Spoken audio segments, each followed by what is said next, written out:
మనిషి బతుకున్నప్పుడు వాళ్ళని ఎంత సంతోషంగా చూసుకున్నాం అనేది కాదు, వాళ్ళు చనిపోయే ముందు వాళ్ళు చివరి కోరికగా కోరిన కోరికని తీర్చకపోతే పరిస్థితులు ఎంత దారుణంగా మారతాయి అనేది ఎవరి ఊహకు కూడా అందదు.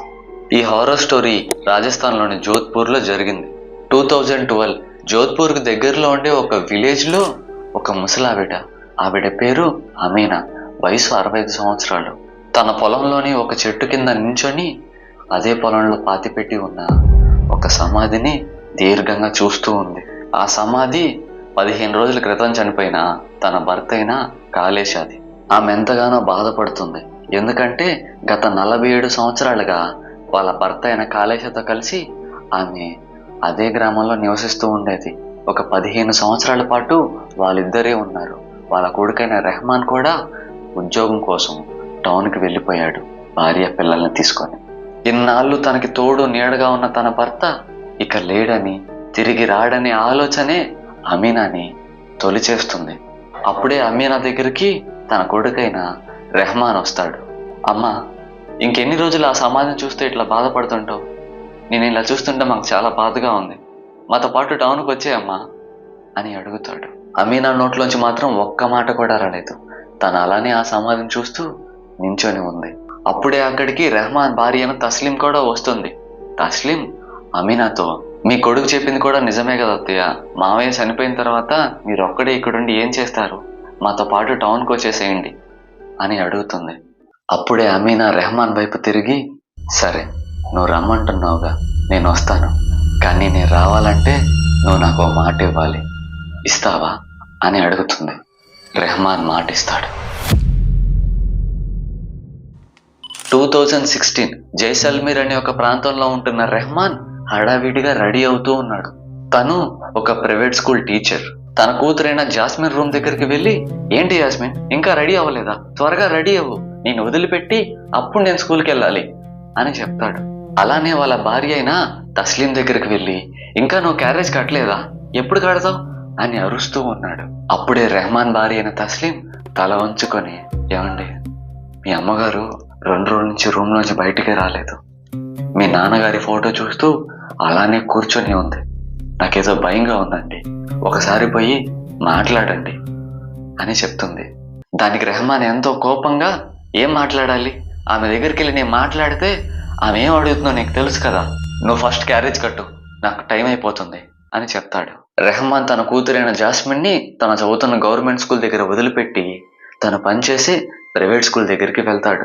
క్లాస్ రూమ్లో తన లెసన్ చెప్తున్న సమయంలో సడన్ గా తనకు ఒక ఫోన్ వస్తుంది.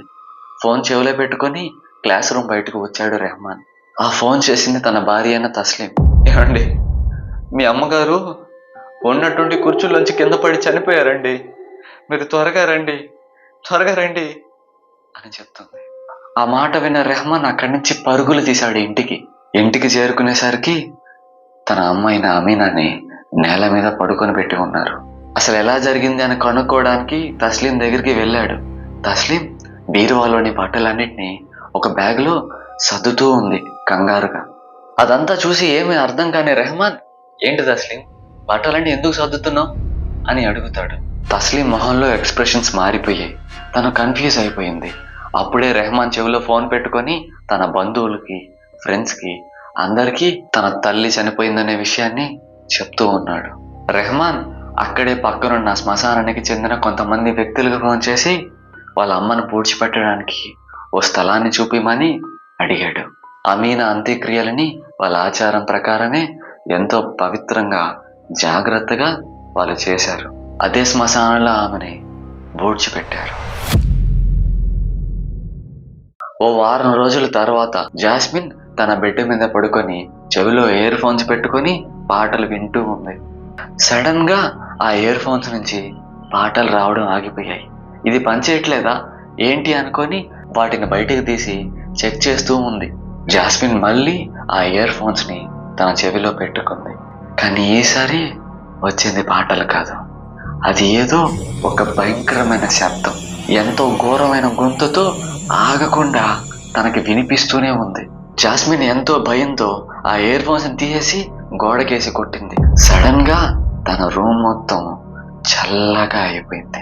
తన కాళ్ళు చేతులు గెడ్డ కట్టేంత చల్లగా అనిపిస్తున్నాయి. అప్పుడే జాస్మిన్కి తన ఎదురుగా ఉన్న గోడ మీద ఏదో నల్లటి ఆకారం నీడ రూపంలో నడుస్తూ ఉండడం కనిపించింది. అంతే, జాస్మిన్ అక్కడి నుంచి వాళ్ళ అమ్మ వాళ్ళ రూమ్కి పరుగులు తీసింది. కంగారుగా తమ రూమ్ దగ్గరికి వచ్చిన జాస్మిన్ చూసి, తస్లీం, ఏంటమ్మా, ఎందుకు అంతలా కంగారు పడుతున్నావు, ఏమైంది అని అడుగుతుంది. కానీ జాస్మిన్ మాత్రం వాళ్ళతో ఏమీ చెప్పలేదు. రెహమాన్, తస్లీం, జాస్మిన్ ముగ్గురు ఒకే రూమ్లో పడుకొని ఉన్నారు. మధ్యరాత్రి సమయంలో తస్లీంకి ఏదో శబ్దం వినిపిస్తుంది. ఆ శబ్దం బాత్రూంలో ట్యాప్ లీక్ అవుతున్న సౌండ్. తస్లీం మంచం మీద నుంచి లేచి బాత్రూమ్ వైపుకు అడుగులు వేసింది. బాత్రూమ్ డోర్ ఓపెన్ చేయగానే అక్కడ ఏ ట్యాప్ లీక్ అవ్వట్లేదు. సర్లే అనుకుంటూ తన డోర్ క్లోజ్ చేద్దాం అనుకునే లోపు ఆ బాత్రూమ్ నుంచి ఏదో మురికి వాసన వస్తుంది. తస్లీంకి అసలేం అర్థం కాలేదు, ఎందుకంటే ఇంత భయంకరమైన వాసనని తను ఇప్పటి వరకు అసలు పీల్చనే లేదు. తస్లీం అప్పుడే చీపురుని తీసుకొని ఆ బాత్రూమ్ మొత్తాన్ని చిమ్మడం మొదలుపెట్టింది. ఎంత చిమ్ముతున్నా సరే ఆ వాసన మాత్రం ఆగట్లేదు. అప్పుడే తస్లీంకి వేరే రూమ్లో వీల్ చైర్ కదులుతున్న శబ్దం వినిపించింది. అప్పుడు తస్లీంకి నిజంగానే భయం వేసింది, ఎందుకంటే ఆ వీల్ చైర్లో బతుకున్నప్పుడు కూర్చుంది అమీనా.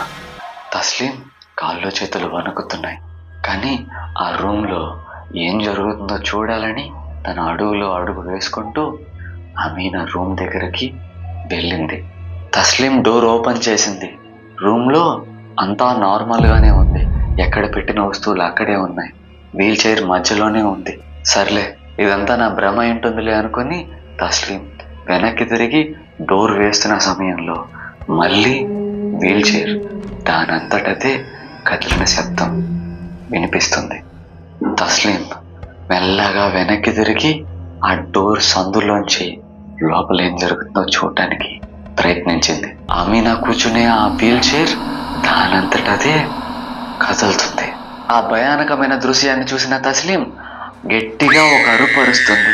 ఆ అరుపు విన్న జాస్మిన్ రూమ్లోంచి పరిగెత్తుకుంటూ బయటికి వస్తుంది. రెహమాన్ రూమ్లోంచి బయటికి వచ్చే లోపే డోర్ దానంతటదే లాక్ అయిపోతుంది. అది చూసిన జాస్మిన్, నాన్నా నాన్నా, డోర్ ఎందుకు లాకేసుకున్నారు, తలుపు తీయండి నాన్న, తలుపు తీయండి. రూమ్ లోపల ఇరుక్కుపోయిన రెహమాన్ ఎంతో భయంకరంగా అరుస్తూ తలుపును కొడుతూ ఉన్నాడు. అప్పుడే ఆ రూమ్ దగ్గరికి వచ్చిన తస్లీం కూడా జాస్మిన్తో పాటు డోర్ని కొడుతూ, తలుపు తీయండి అండి, తలుపు తీయండి అని అరుస్తూ. వాళ్ళు అరుస్తుంది ఇంత కూడా రెహమాన్ చెవి వరకు వెళ్ళట్లేదు. ఆ రూమ్ మొత్తం నిశ్శబ్దంగా ఉంది. అప్పుడే రెహమాన్ ఉండే రూమ్ మొత్తం చల్లగా మారిపోవడం మొదలుపెట్టింది. రెహమాన్ ఎంతో భయంగా అటు ఇటు చూస్తూ ఉన్నాడు. అప్పుడే ఓ గోడ మీద ఏదో నల్లటి ఆకారం తిరుగుతూ నీడ రూపంలో వెళ్తూ ఉంది. ఆ దృశ్యాన్ని చూసిన రెహమాన్ ఓ మూలను వెళ్ళి భయంగా కూర్చొని ఉన్నాడు. తన కళ్ళు తెరిచి చూసేలోపే ఆ నీడ ఆకారం తనకు కనిపించలేదు. అమ్మయ్య అనుకుంటూ రెహమాన్ తన తలని పక్కకి తిప్పాడు. అక్కడ తన అమ్మైన అమీనా ఆత్మ తన వైపు ఎంతో కోపంగా చూస్తూ నిలబడుకొని ఉంది.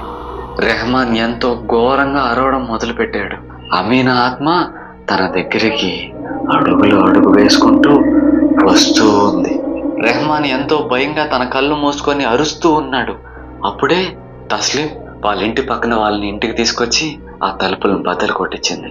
రెహమాన్ దగ్గరికి పరిగెత్తుకుంటూ వచ్చిన జాస్మిన్, నాన్న, ఇంట్లో అసలు ఏం జరుగుతుంది నాన్న, నాకెంతో భయంగా ఉంది అని అడుగుతుంది. జాస్మిన్ అడిగిన ప్రశ్నకి రెహమాన్ దగ్గర కూడా సమాధానం లేదు. ఆ సమాధానాన్ని వెతుక్కుంటూనే తను తర్వాత రోజు తెల్లవారుజామున అజ్మీర్ దర్గాకి వెళ్ళాడు.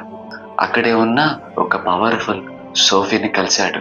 సూఫీలంటే ఎవరంటే ఈ ప్రపంచానికి దూరంగా వాళ్ళ దేవుడైన అల్లాకి దగ్గరగా నిత్యం ఆ అల్లానే స్మృతిస్తూ ఉండేవాళ్ళు. రెహమాన్ కూడా అలాంటి ఒక సూఫీ దగ్గరికి వెళ్ళి కూర్చున్నాడు.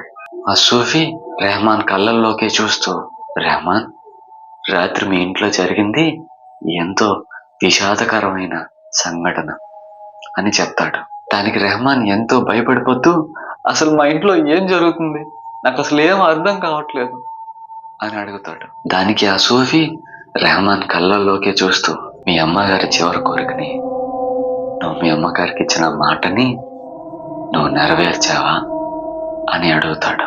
ఆ మాట విన్న రెహమాన్ మొహంలో ఎక్స్ప్రెషన్స్ మారిపోయాయి.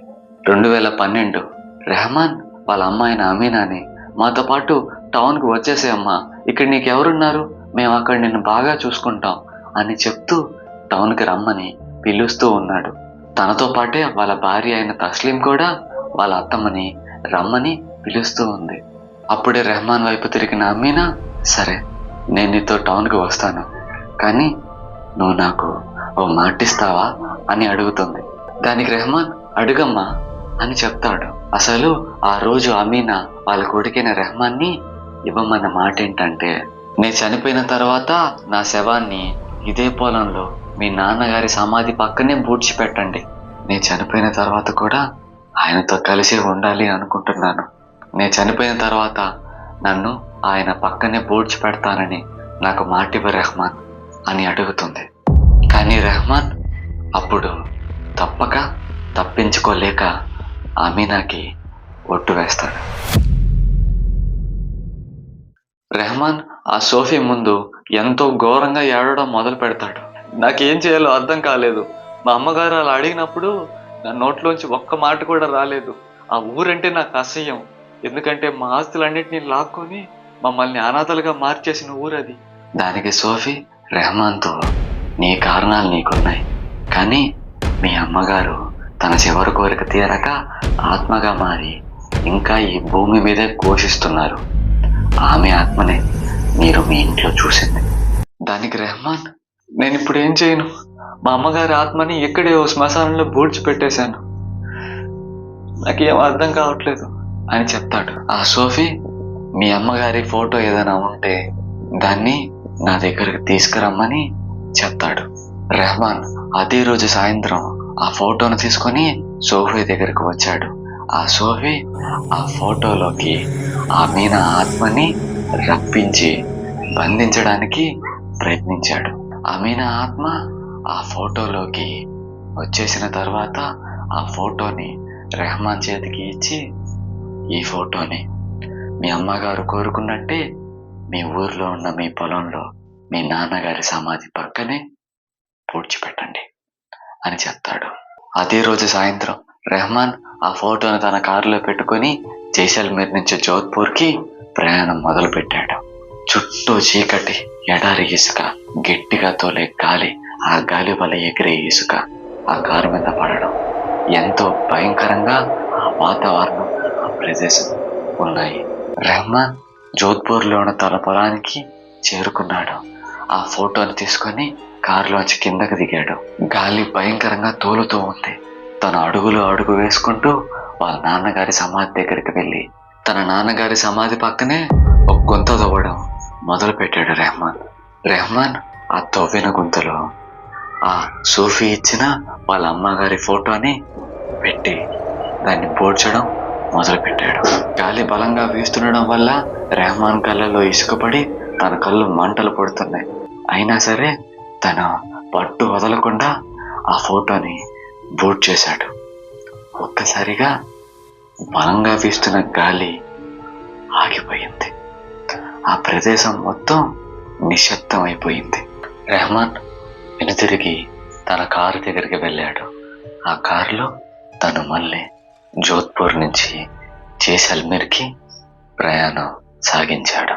ఈ స్టోరీ చివరిలో నేను మీకు చెప్పాలనుకుంటున్న మాటలు ఏంటంటే, చివరి కోరికలు అనేటివి చాలా చాలా ముఖ్యమైనవి. వాటిని నెగ్లెక్ట్ చేస్తే పరిస్థితులు ఎంత దారుణంగా ఉంటాయో మన ఊహకు కూడా అందదు.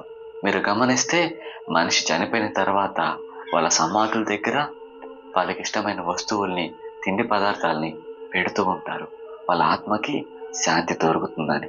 వీటిని నమ్మేవాళ్ళు కొంతమంది, మూఢనమ్మకాలు అనేవాళ్ళు కొంతమంది. రెండు టైప్ మనుషులు కూడా ఈ ప్రపంచంలో ఉన్నారు. ఈ స్టోరీ ఇక్కడితో ఎండుకు వచ్చేసింది. నేను చెప్పిన ఈ స్టోరీ మీకు నిజంగా నచ్చినట్లయితే ప్లీజ్ లైక్ చేయండి. ఎలా అనిపించిందో కామెంట్ చేయండి. ఇలాంటి మరిన్ని హారర్ స్టోరీస్ కోసం మన ఛానల్ సబ్స్క్రైబ్ చేసుకొని ఆ బెల్ ఐకాన్ ఆన్ చేసి పెట్టుకోండి. Thank you so much.